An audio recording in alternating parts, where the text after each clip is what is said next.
السلام علیکم ورحمۃ اللہ وبرکاتہ۔ امید ہے کہ آپ تمام احباب خیر و عافیت کے ساتھ ہوں گے۔ اللہ تعالی آپ کو خوش و خرم رکھیں۔ قرآن مجید کی سورۃ المطففین کا ہم ترجمہ اور اس کی مختصر سی تفسیر کر رہے تھے، جو ہم نے کل جہاں تک ترجمہ کیا اس کی تلاوت میں کر دیتا ہوں، اور اس کے بعد اس کی انشاءاللہ آج تفسیر مکمل کریں گے۔ کل انشاءاللہ العزیز آگے سورت کا مکمل ترجمہ کریں گے۔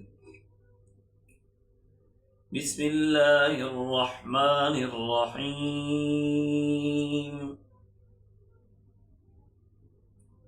کلا ان کتاب الفجار لفی سجین وما ادراک ما سجین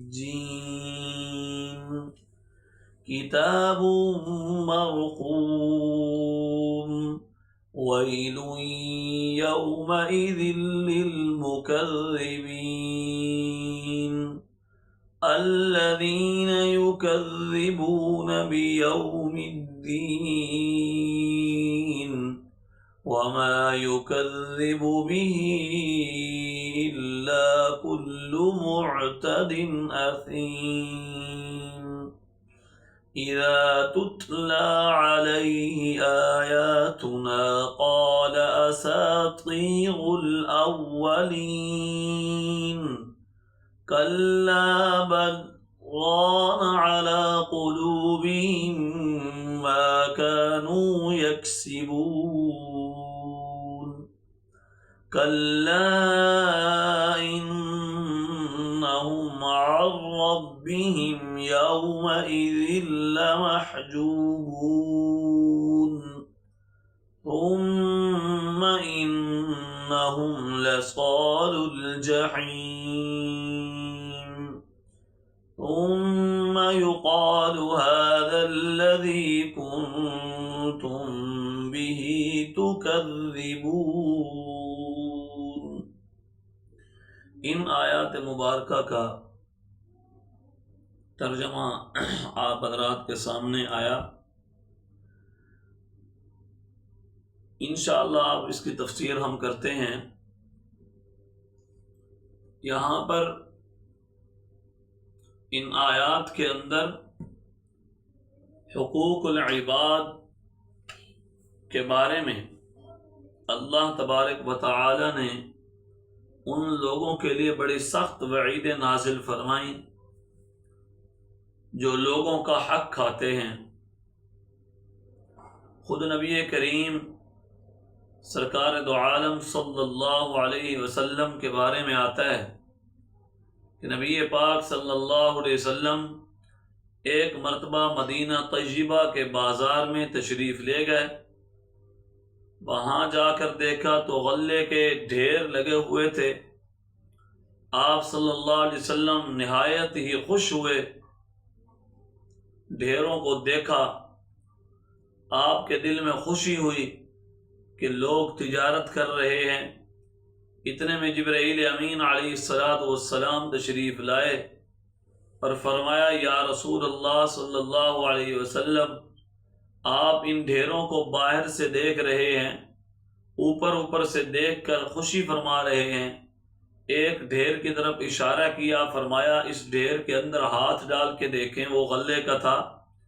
آپ علیہ السلام نے اس ڈھیر کے اندر جو غلے کا تھا ہاتھ ڈالا، دیکھا تو آپ صلی اللہ علیہ وسلم کا ہاتھ تر ہو گیا۔ آپ صلی اللہ علیہ وسلم کو اس غلے میں نمی محسوس ہوئی، تو آپ نے اس غلے کے مالک کو، دکاندار کو، تاجر کو کہا، بھائی یہ کیا مسئلہ ہے؟ تو اس نے کہا، یا رسول اللہ، بارش آنے کی وجہ سے میرا غلہ نمی پکڑ گیا، گیلا ہو گیا۔ تو آپ علیہ السلام نے فرمایا کہ بھائی یہ تو دھوکہ ہے، اس غلے کو خشک کرنا، خشک کر کے دھوپ لگوا کر خشک ہونے کی صورت میں بیچنا، یہ آپ کے ذمے تھا، آپ کے لیے واجب ہے، اور آپ اس کو گیلا ہی گیلا بیچ رہے ہیں، یہ تو دھوکہ ہے۔ اور پھر فرمایا من غش فلیس منا، جو شخص دھوکہ دیتا ہے وہ ہم میں سے نہیں ہے۔ آج ہم دیکھیں، یہ بھی حقوق العباد کے مسئلے میں آتا ہے کہ ایک بندہ آپ سے 1 من گندم خرید کر لے گیا، آپ نے اس کو وہ گندم دی جو گندم خشک نہیں تھی، وہ گندم نمی والی تھی، گیلی تھی۔ اب جب گھر جا کر اس نے خشک کرنے کے بعد جناب اس کا وزن کیا تو وہ 2 کلو، 2.5 کلو، آدھا کلو، پاؤ کم تھا، تو یہ آپ نے اس کے ساتھ فراڈ کیا، کیونکہ آپ کی اس کے ساتھ جو بات طے ہوئی تھی وہ بات یہ تھی کہ اتنے پیسوں میں 1 من گندم آپ کو دوں گا۔ اب جب اس نے جا کر دیکھا تو گندم تو کم نکلی، آپ نے اس کے ساتھ دھوکہ کیا۔ تو یہ حقوق العباد کا مسئلہ ہے کہ آپ نے بندے کو دھوکہ دیا۔ تو اسی کے تحت بزرگان مکرم نے ایک واقعہ لکھا ہے کہ ایک شخص بہت نیک دل انسان تھا، بزرگ آدمی تھا، اس کی وفات ہوئی، کسی دوسرے کو خواب میں وہ نظر آیا، اس نے پوچھا کہ آپ کے ساتھ کیا بنی، آخرت میں کیا معاملات رہے آپ سے؟ اس نے کہا باقی تمام امتحانات میں اللہ کا شکر ہے میں پاس ہو گیا، لیکن جب جنت کے دروازے پر میں پہنچا تو مجھے روک دیا گیا، فرشتوں نے مجھے روک لیا۔ میں نے پوچھا کہ کیا جرم ہوا مجھ سے کہ باقی ساری چیزوں میں پاس ہوں، جنت کا داخلہ میرا روک دیا گیا؟ فرشتوں نے کہا کہ آپ نے اپنے ایک پڑوسی کے گھر سے ایک مرتبہ سوئی منگوائی تھی، اپنے کسی کام کے لیے سوئی منگوائی تھی، اور وہ سوئی واپس کرنے سے پہلے آپ کی وفات ہو گئی۔ اب وہ سوئی آپ کے گھر میں موجود ہے، جب تک آپ کے ورثاء اس سوئی کو سوئی والوں کے گھر میں نہیں پہنچائیں گے، آپ کا جنت میں داخلہ بند کر دیا جائے گا، آپ جنت میں نہیں جا سکتے۔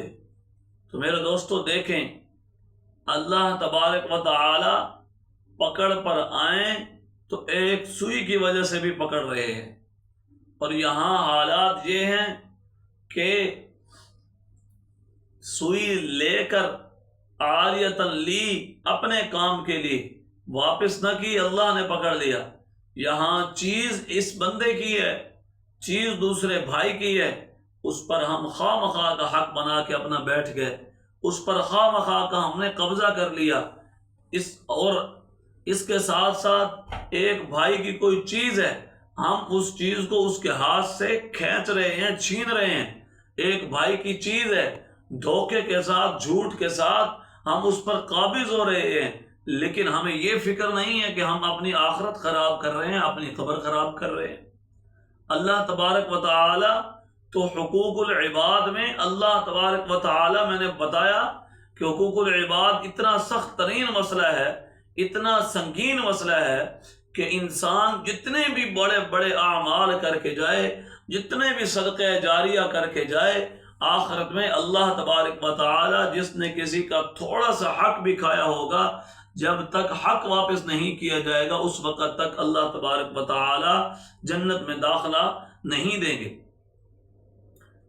حدیث میں آتا ہے کہ قیامت کے دن اللہ تبارک و تعالی جانوروں کو زندہ فرمائیں گے، جانوروں کو زندہ فرمانے کے بعد اس بکری نے جس کے دنیا میں سینگ تھے، اس نے اس بکری کو مارا جس کے سینگ نہیں تھے، تو اللہ تعالی جس کے سینگ نہیں تھے اس بکری کو سینگ عطا فرمائیں گے، اور اس کو بغیر سینگ کا کر کے کہیں گے اس کو وہی ٹکریں مار جو اس نے تجھے دنیا میں ماری تھی، اور پھر ان دونوں کو ختم کر دیں گے۔ اللہ تبارک و تعالی تو ایسا انصاف کریں گے، تو ہم دیکھیں کہ ہم نے دوسرے بھائیوں کے ساتھ کیا ظلم و زیادتی کر رکھی ہے، کیا کچھ نہیں کر رکھا۔ میرے دوستو، حقوق العباد کا مسئلہ بڑا سنگین ترین مسئلہ ہے، اس لیے ہمیں اس بات کو یاد رکھنا چاہیے کہ اللہ تبارک و تعالی اپنا حقوق تو معاف فرما سکتے ہیں، اللہ تعالی نے بندوں کے حق کو معاف نہیں کرنا۔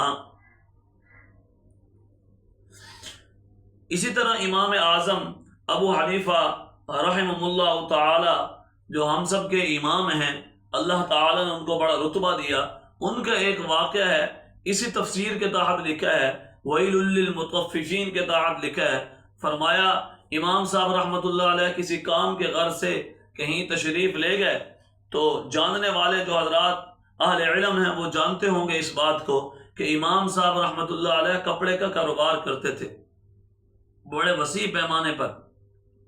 امام اعظم ابو حنیفہ رحمۃ اللہ علیہ بڑا کپڑے کا کاروبار کرتے تھے، بڑے وسیع پیمانے پر کاروبار تھا ان کا۔ تو ہوا یوں کہ ایک مرتبہ کسی کام سے چلے گئے، اپنے شاگرد کو کہا کہ یہ تھان ہیں اور ان کی یہ قیمت ہے، اور یہ تھان جو کچھ ہیں ان کے اندر نقص ہے، ان کے اندر کوئی کمی ہے، کہیں سے پھٹے ہوئے ہیں، کوئی مسئلہ ہے، تو آپ نے یہ بیچنے ہیں، اسی قیمت پر بیچنے ہیں، اور یہ بات یاد رکھنی ہے کہ یہ تھان جو نقص والے ہیں، جو بندہ یہ تھان خریدے گا اس بندے کو پہلے بتانا ہے بھائی جان اس کے اندر یہ نقص ہے، یہ کمی ہے اس کے اندر۔ تو شاگرد نے کہا ٹھیک ہے جی۔ حضرت کہیں چلے گئے، گاہک آئے، باقی بھی کپڑے بکتے رہے، وہ تھان جن کے اندر نقص تھا وہ تھان بھی بک گئے۔ امام صاحب رحمۃ اللہ علیہ جب واپس تشریف لائے تو پوچھا ہاں بھائی کیا حالات ہیں، دکان کے کیا حالات ہیں؟ فرمایا حضرت کپڑے تو کافی سارے بک گئے ہیں۔ فرمایا وہ کپڑے جو نقص بتایا تھا میں نے، تو طالب علم نے کہا حضرت وہ بھی بک گئے ہیں لیکن مجھے نقص بتانا یاد نہیں رہا۔ امام صاحب رحمۃ اللہ علیہ نے فرمایا کہ آپ نے تو میری روزی خراب کر دی، میرے رزق کو خراب کر دیا۔ تو امام صاحب رحمۃ اللہ علیہ کے بارے میں آتا ہے کہ وہ وہاں سے دوڑے اور گئے استبل کہتے ہیں جہاں پر گھوڑوں کو باندھا جاتا ہے، خچروں کو باندھا جاتا ہے۔ جیسے آج کل اڈے بنے ہوئے ہیں، آج کل کرائے پہ موٹر سائیکلیں ملتی ہیں، کاریں ملتی ہیں، گاڑیاں ملتی ہیں، بسیں ملتی ہیں، اسی طریقے سے اس دور میں یہی ملتے تھے۔ استبل پر جاتے، پیسے دیتے، گھوڑا کرائے پر لیتے اور اپنا کام کر کے آ کے وہاں گھوڑا باندھتے، اور اس طریقے سے لوگ اپنا وقت گزارتے تھے۔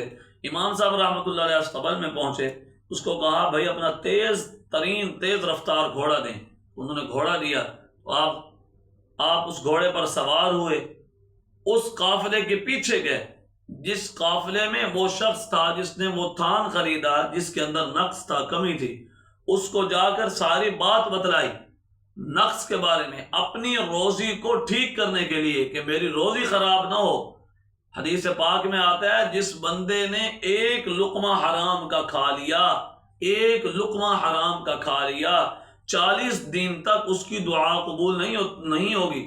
اور ہم صبح سے شام تک جو بندہ کھائے ایسا مشتبہ مال، حرام جس کے اندر ملا ہوا، حرام کی ملاوٹ والا مال جو بندہ صبح سے شام تک کھائے، اس بندے کی کیا حالت ہوگی، اس بندے کی دعا کیسے قبول ہوگی؟ ہمارے حالات کب ٹھیک ہوں گے؟ جب ہم حلال کھانے والے بنیں گے، دوسروں کو دھوکہ دینے سے اپنے آپ کو بچا کے رکھیں گے۔ اللہ تبارک و تعالی مجھے آپ سب کو عمل کرنے کی توفیق نصیب فرمائے۔ السلام علیکم ورحمۃ اللہ وبرکاتہ۔